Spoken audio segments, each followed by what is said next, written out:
another function. So the function's in here, and I'll just call it sort. Don't have to label it if you don't want to. And that starts our system. So the one we're going to be working at today is sorting by height. So we need to get the conveyor running in the forward direction, which is the enable only output.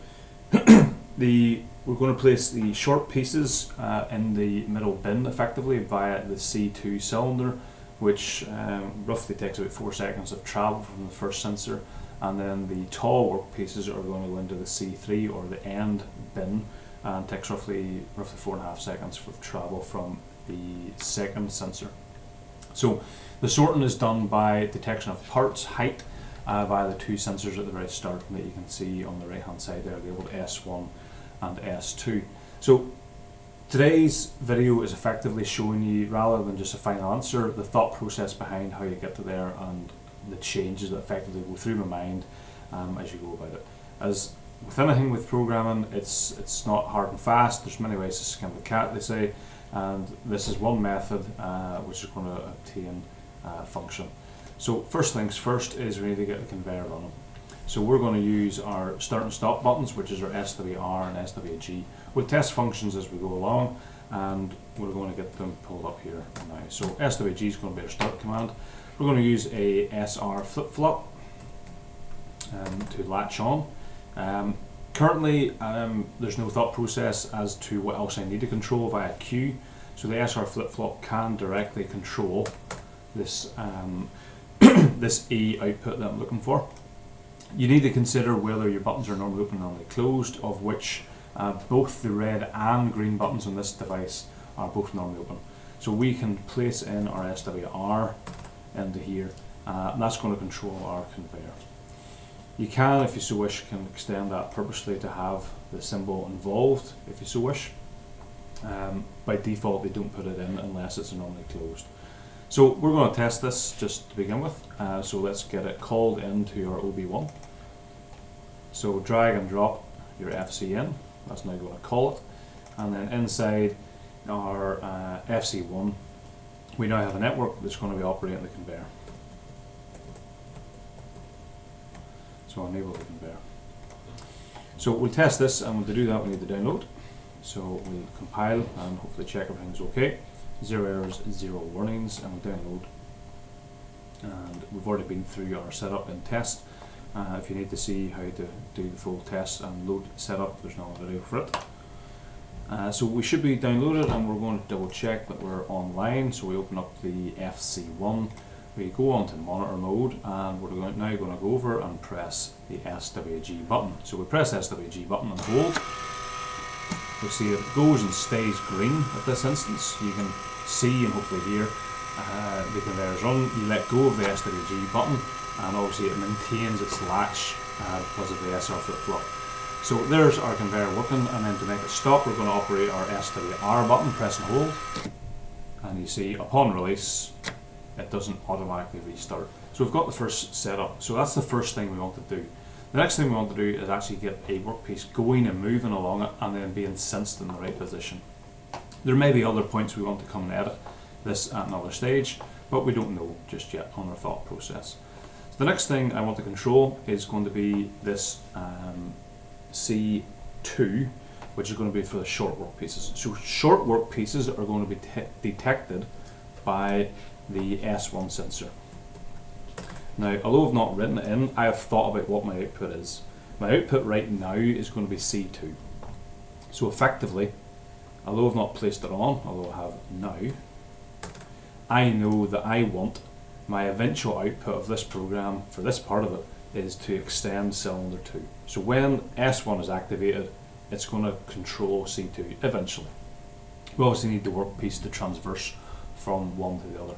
There's nothing wrong. We could download and test that and show that that would operate. And just for the sake of clarity, to let you see it in operation, we're just going to download and let you see it. And you see, if I go on to monitor mode, it goes out directly, and the reason behind that is the sensor itself is wired normally open, but it's a through beam sensor. So at this point in time, the sensor is currently activated, and then if we place a hand in front of it, you'll see that it will then go off. So by deactivating. And the same thing would happen with obviously our S2 if we'd done that as well. So we need this S1 to control this C2 eventually. So how do we get that to happen? So we need a time delay first of all. So let's get a timer in here. We're going to use an on delay timer. And from the point at which it passes S1, so that when it's first triggered, we're going to need a close. So basically when it goes off, that means the workpiece is going past.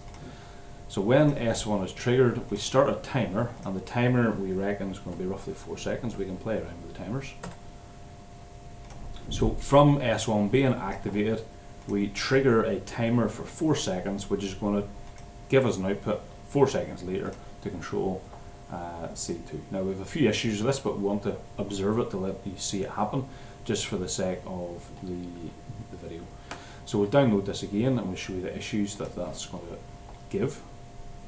Load. So you see the workpiece or the cylinder going back in, and then if we activate our conveyor with the workpiece at the start of it, so there's our workpiece on, and we press start, you should hopefully see it runs straight through. On the software itself, okay, and we'll just stop that where it's at. So what you're going to see there is it's maybe even too fast for the software to pick up, but S1 triggered and then went off again pretty quickly. The tone or a timer on delay needs a permanent input the whole time for it to time until it gets to the 4 seconds before eventually giving you a Q output. So to fix that, what you need to do is you need to keep that signal on. The signal that we want is the correct one, it's just we need it to stay on.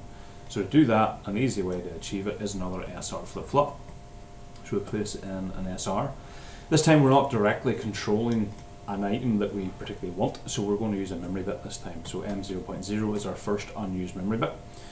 And I typically like to name them rather than leave them as tag 1. So let's just go into that and edit.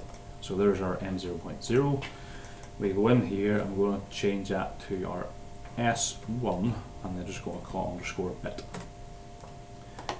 Just so we know what that is. Hop back to our FC. When S1 is triggered, SR will set and stay on, give you a permanent input via Q into the timer. It will time for 4 seconds and will activate C2. Now we're not fully finished, we don't have a reset just yet, but we'll come to that. So let's run a wee test. Let's get a reset actually. So the reset for this, by the way, we want the timer to go off to put C2 back in effectively once it's pushed it out.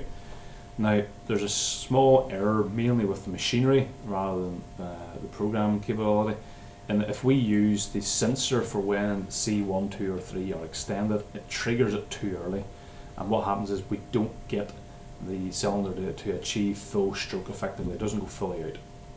So to combat that, what we can do is we can have, first of all, that is going to be C2, so it's going to be R2.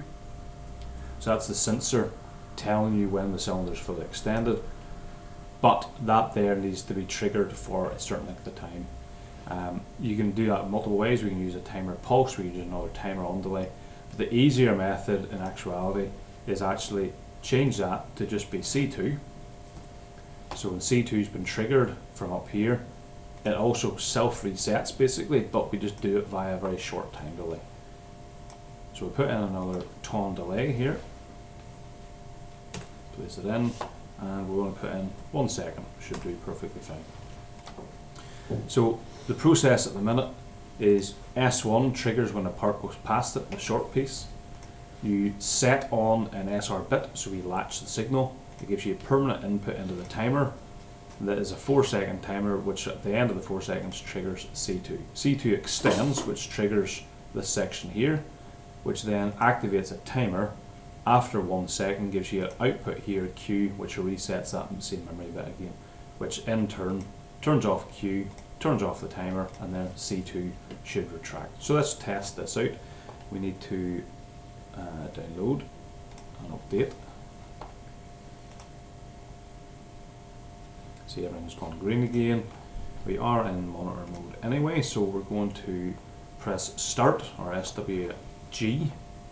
We're going to place a workpiece on as well. You see the set bit has happened. 4 seconds later, it activated the timer and C2 come on. C2 is obviously triggered this bit down on the left. The timer ran for 1 second and then self-reset. And then we can press stop and we can deactivate the conveyor. Okay, so that's the short bit activated. We can basically replicate the same for the larger bit. Obviously we just need to change from S1 to S2 and a few other features as well. So let's place it on first of all. So this is going to be S2. And again, we're going to have the same issue that we need a set and reset bit, because the signal is going to be lost after a very short space of time. And again, we're not directly controlling something, so I'm going to use a memory bit. And once again, go into my PLC tags. Change that is going to be S2 underscore bit. That's going to go into a timer. And I reckon the timer for this is going to be roughly 4.3 seconds. But you can play around with the timings. The output of that is going to control then our cylinder 3. The reset of this is going to be the same process as before, so we're going to use when C3 gets activated. So basically when we extend that to push out the workpiece, it's going to self-reset, but we want to delay it via a timer so it doesn't basically self-reset instantly. Short delay on it, put a timer on delay in and put 1 second, is perfectly fine. And that's going to be our second setup. Now, the problem with this is if we have a short piece, what happens is it travels past the S1 sensor and the short piece will go underneath where the S2 sensor is. So that would still work perfectly fine.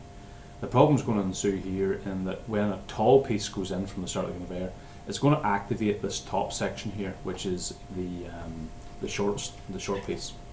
So what we really need to do is when this bottom section happens, which is M0.0, then what we need to do is make sure we deactivate or stop network 2 from being operational. So let's just witness the problem first of all. So we will download, activate that, and we are live. So we'll press start and run the conveyor, and we'll place a short workpiece on, which will be network 2. And we see it being extended, that's perfectly fine. So we're going to now go and place a tall workpiece on. We'll see the principle now working still with network 3. But we also see that network 2 is still trying to operate. So we'll see both of them activating, obviously in contradiction to each other. So we need to stop that. So we'll press stop on that, and then we'll show you how to fix that issue. So to fix that issue, what we need to do is basically when SR bit for number 2 here activates, we're going to use that to deactivate effectively network 2. So all we need to do is bypass out of that, so we'll go offline. We need to branch out around, and we need to give another bit in there. So we need a secondary reset basically for this. And basically if this one here, this SR flip-flop turns on, which is M0.0 or M0.1 rather, that means if that turns on, which means that S2 has clearly happened, so it's a tall workpiece, that gives the signal into a reset, which turns off the timer before it ever gets to the 4 seconds. So it's a nice wee easy fix, so we'll download that.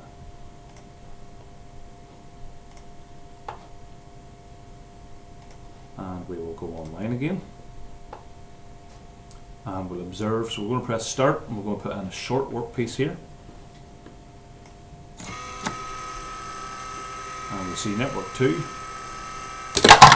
Still operational, perfectly fine, and then we're going to put in a tall workpiece here, and what we'll see this time is network 2 will activate for a short period, but then deactivate via S2, and unfortunately we have the time slightly out.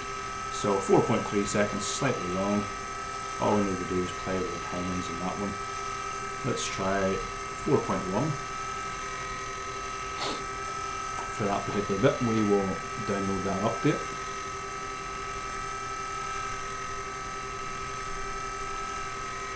Run back into monitor mode.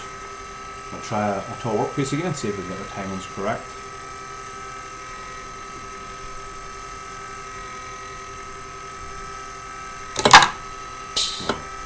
And there we have it, folks. We have sorting by height, two almost identical networks, with one, which is the tall one, which is deactivating the short one before a control. Thank you very much, and that is sorting by height.